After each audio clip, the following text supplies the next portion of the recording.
In December 2024, a report came out about the shortlet market, showing how that people who own shortlets in December during the 30 December period, they raked in about $13 million.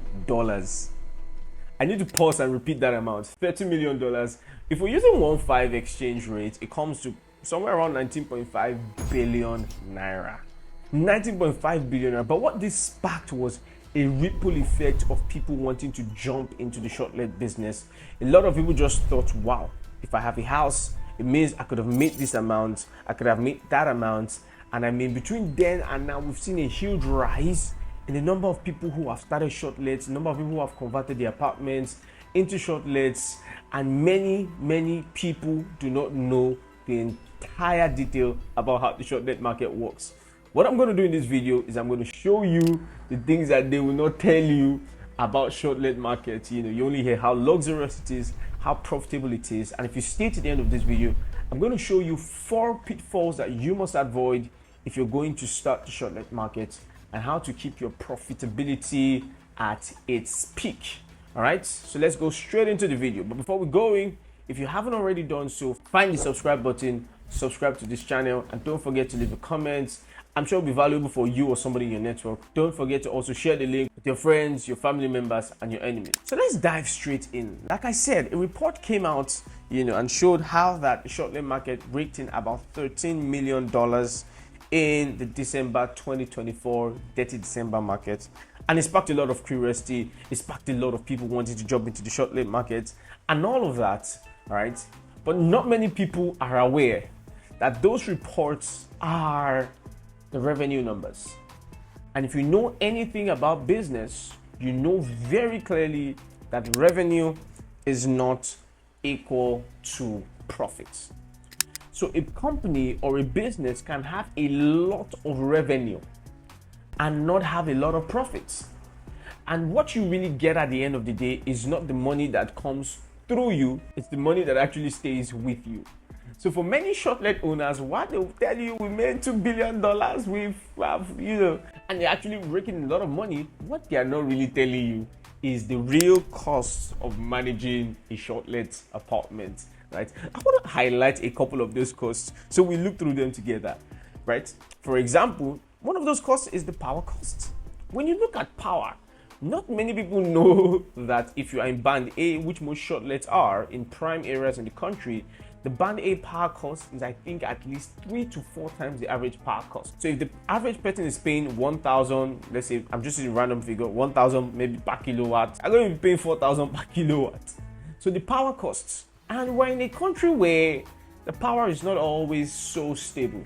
So do we need to have conversation on petrol and diesel? If you run a diesel generator, do we need to have conversation about the fact that from time to time you need to service your generator? So all of those costs are subtle costs that are there. So there's power costs, there's diesel costs, there's petrol costs. Now the thing about those costs is those costs are not fixed, because sometimes the price of diesel can move from 2 naira to 100 naira within a split second. So the power costs in shortlet are extremely high. Number 2 is when you look at areas like Lekki, when you look at areas like, some places in Kato also, some places on the mainland, some places in Bagada, they have water issues. And so anybody who is doing a shortlet in those places, many times is either they have to buy water. Yeah, there's some places in Lekki right now, the water from the tap, they can't use it. So there are water tankers that come and deliver the water consistently, or they have to invest a lot of money to sink a very industrial borehole that could go way meters deep. So the water cost. And sometimes they have to go and pay to somebody who has sunk a very deep borehole, you get what I'm saying, and then channel it to them, and that person charges them for water.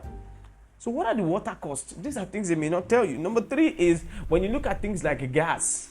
So a shortlet is for 5 people, there's gas to cook. All right. Now, sometimes you may be lucky, those people really don't cook, maybe they may eat, but sometimes somebody comes with a family of 10 and they cook 8 times daily.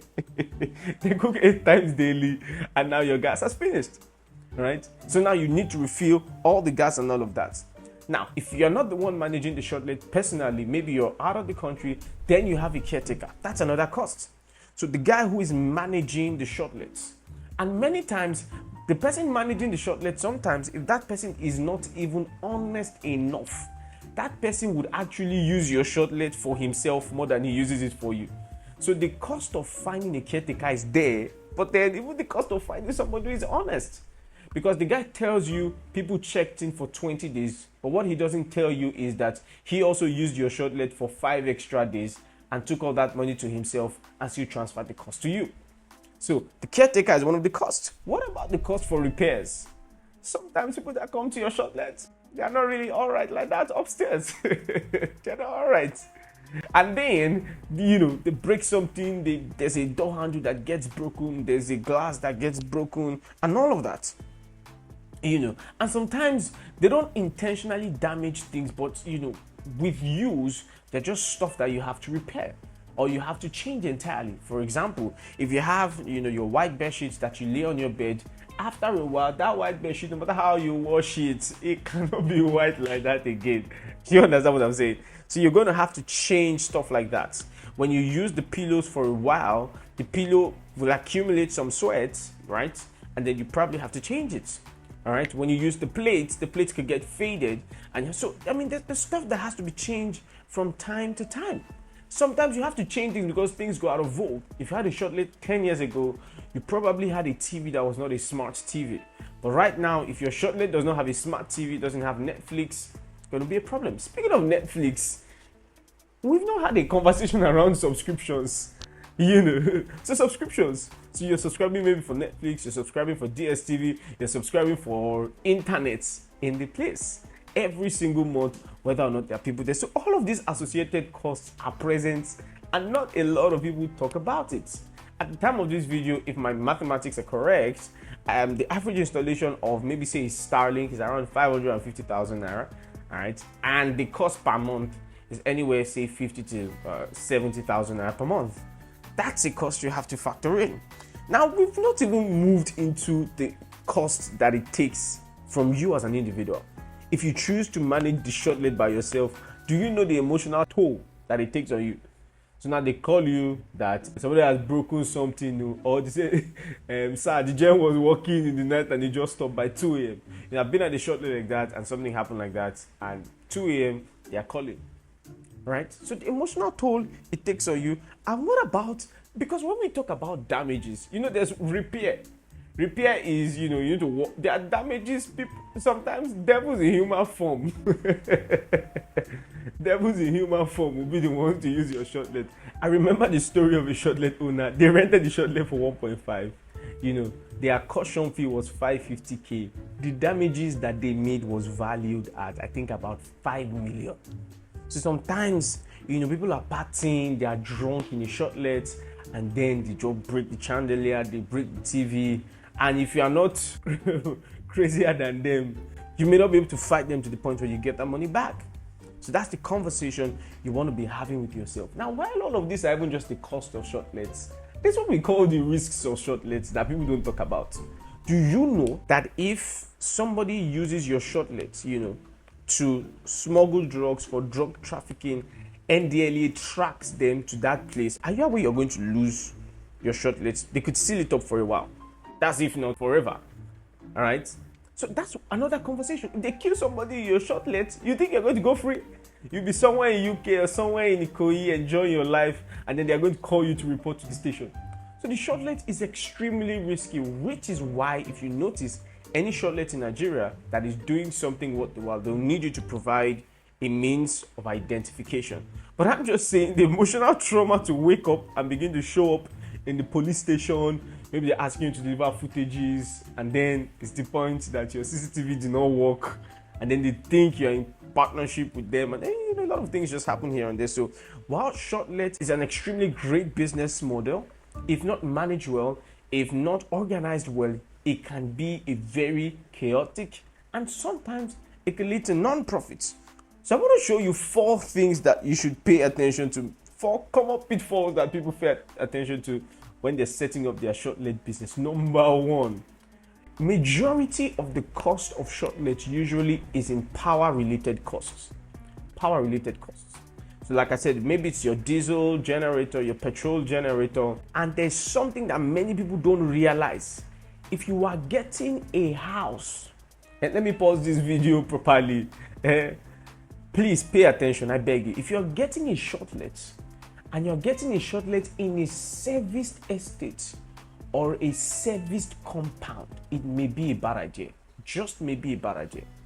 Now, why is it so? You see, currently, landlords who are living in some parts of the island would be able to explain what I'm telling you. They really are just glorified tenants. Why is this? Because they have signed a contract that binds them to the terms of how power will be supplied. So they say everybody is in a central gen. Some people even have central gas stations. So the cooking gas of everybody is supplied from one point.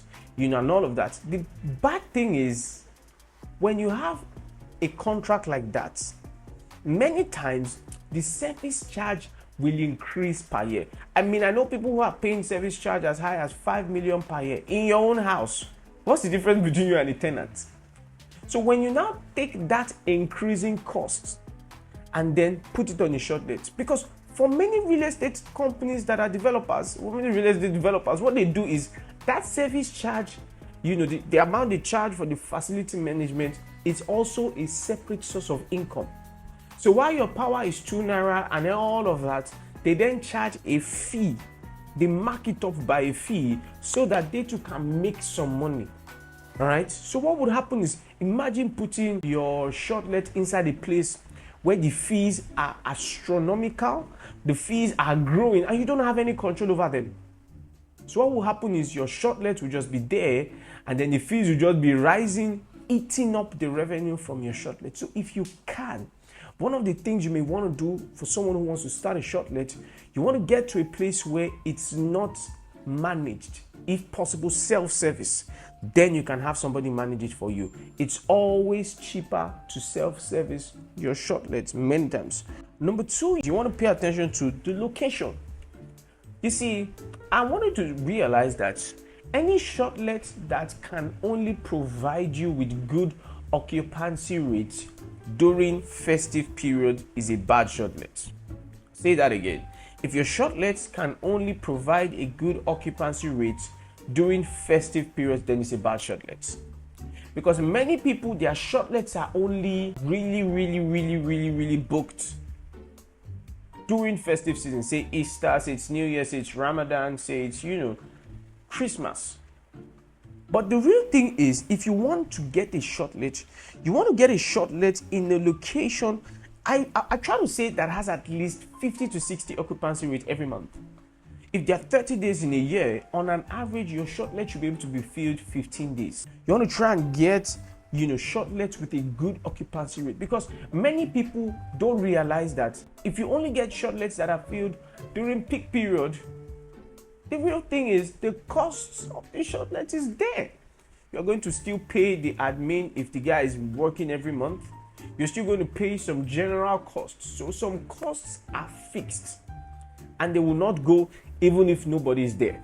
So you want to look for a good location. And I had like 4 things to pay attention to when it comes to good location. The first one of them is the age range. Now, places that have younger age ranges, right? Maybe within the age of 20 or 19 all the way to about 28, 29. The average population in that range is working class. It may be a great place for a shortlet, because these are the kind of people that usually have fun. They usually need to sleep over. All those kind of things that happen. So you want to check, and you don't want to be in an area that is maybe too old, right? Where everybody there is about to die, right? So buzzing regions, very important. So the age range is number 1. Number 2 is buzzing regions. So are there a lot of clubs, a lot of, energetic activities that, bring a lot of people? It may be a good area also. So you want to check, like I said, areas that are buzzing, maybe Friday night, Oblé optimized regions, things like that. You want to check things through and you want to ensure that it's a buzzing region. So if you find a shortlet around a buzzing region, it also may be a good place for. Number 3 is regions close to the airports. So airports usually, because of the inflow and outflow, people don't want to miss their flights. So they always want to stay. In fact, there's a particular brand, I think it's the Marriott brand. Their very strategic business model is quite simple. All their airports in the world, if I'm not mistaken, are not more than I think 20 or 30 minutes from the airports.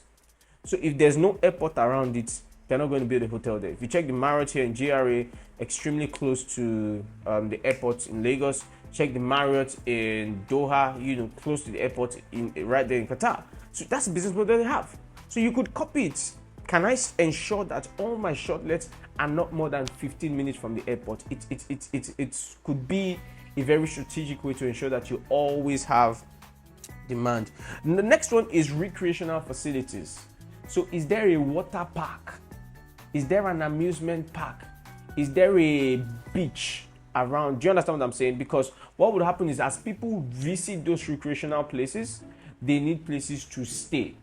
And if your shortlet is around those places, it will just be one of the things that may be able to drive consistent occupancy rates. So again, like I said, the number 2 thing is getting shortlets in a bad location. We've talked about the first one, getting shortlets in service estates. Number 2, getting shortlets in a bad location. You want to ensure that you have a location that can feed you at least maybe 50 to 60% occupancy rates. Let me add another tip. You can get shortlets around where there are a lot of universities, right? Because those universities will always have an influx of students. And because they have an influx of students, sometimes those students need places to stay, right? So getting, shortlets like that. Sometimes those students, because the students are coming, they are buzzing areas. So, there are canteens around the area. There are things that will attract a lot of people. And it just may be a really strategic point to get your shortlets. The third pitfall that many people fall into is a wrong pricing strategy, right? And so they don't know how to set their price based on the factors of demand and supply. They either set their price based on how much they just want to make or how much they heard their friend is making.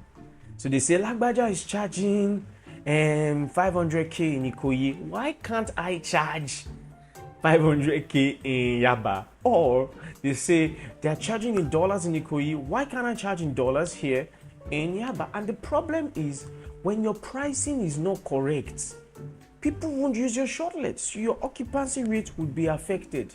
Sometimes it may be better to get 100k consistently for 20 days than to get 250k for 2 days, right? And there are little things. For example, your shortlet is not in an estate. It may be less expensive than somebody whose shortlet is in an estate.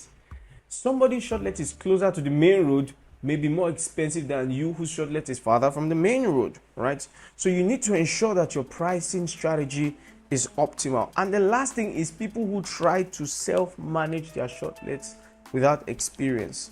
I want to beg you, if you can, when you have a house, find a shortlet management company. They will charge you a fee, yes, but there's a lot of experience. Let me give you an example. There's a lot of economies of scales that they have. Now, imagine that shortlet now, they have 30 people, 30 different shortlets they are managing. They have one single carpenter or 2 carpenters that they are using. When they want to negotiate price with that carpenter, they could say, look, we're giving you jobs in 30 places and it'll be cheaper. But that's the only place you are calling your carpenter to come and repair something, and it's going to be more expensive. That's not to say the wahala, that's not to say the nitty-gritties, the underlying things, even the profiling. There's a way they can look, or there's some details that they will see that may inform them that these people may not be a right fit for your shortlets. But you don't have that experience. You come in, maybe there's now a police case, or there's now a challenge with payment or something, and then you just get into a lot of trouble. In fact, some of these management companies, they have law enforcement agencies at the tip of their fingers. Once they smell something, they can call. Police shows up, handles the case, right? So if you are trying to manage your shortlet without experience, it just may not be a great idea. So if you can, either you get a shortlet, then you get a management company or someone who has some level of expertise to manage it for you, or you get shortlets, or you buy projects. There's certain projects right now, you buy them, then there is a management, advantage. So it's all inclusive. They say, once you buy from us, we're going to manage your shortlets and just remit to your account monthly. Which is why one of the things we try to do personally is when we're working with our clients, every time clients are interested in shortlets, we try to ensure that they only go for shortlets that have management options. I mean, some of these clients are in the UK, some of them are in the US, some of them are in, here in Lagos or here in Nigeria. But then you don't want to be thinking about whether Tunde paid caution fee or, Clara paid, or you don't want all of that. You just want to own the shortlets, have the remittance coming to your account monthly, right? So if that's something that you're looking for, shortlet that has the management option with it, so you just own the shortlet for life, and then you receive returns into your bank account monthly based off of the occupancy rate. You could send me a message, you could send us a message. There are going to be numbers and details to contact us scrolling around the screen, and we're sure we could add you to the list of people that we're helping to grow their portfolio this year. So we've come to the end of this video. If you haven't already done so, I want you to click the like button. I'm sure this was valuable. I want you to share it, and I want you to leave a comment below. You've got questions, you've got objections, or you even have other things that people should pay attention to in short. Let's leave a comment, and we're going to try our best to answer every single comment that hits the chat box. If you enjoyed this video, then you're definitely going to enjoy the next video, because the next video I'm going to show you exactly how you can make Lagos money without Lagos wahala. Yes, there's an actual way you can make the income of Lagos without the challenges that Lagos may bring to you. There's some banner around this video that you could click and just hop onto that next video, and it will be just as valuable as this one is. I'll see you on the next one. Until then, I remain Realtor Zee, your plug for the best real estate investment deals. See you on the next one.